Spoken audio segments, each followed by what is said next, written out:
Mga kapuso, may entry na ba ang lahat ng usong-uso ng Asoka Challenge? Aba, kung wala pa, naunahan na kayo ng isang pet from Manila. Ito ang kanyang patok na pagkasa.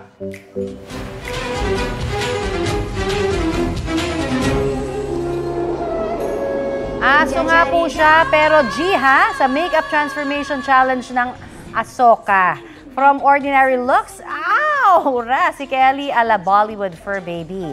Effort at hindi ho nagpahuli syempre from costume to accessory. Biro ng ilang netizens, imbis na aso ka, antok ka yata ang nangyari.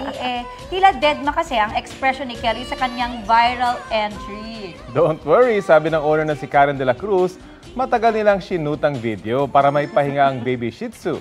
Mahigit 2.4 million na ang views. Kelly, ikaw ay trending! Kapuso, para sa mga maiinit na balita, mag-subscribe sa GMA Integrated News sa YouTube.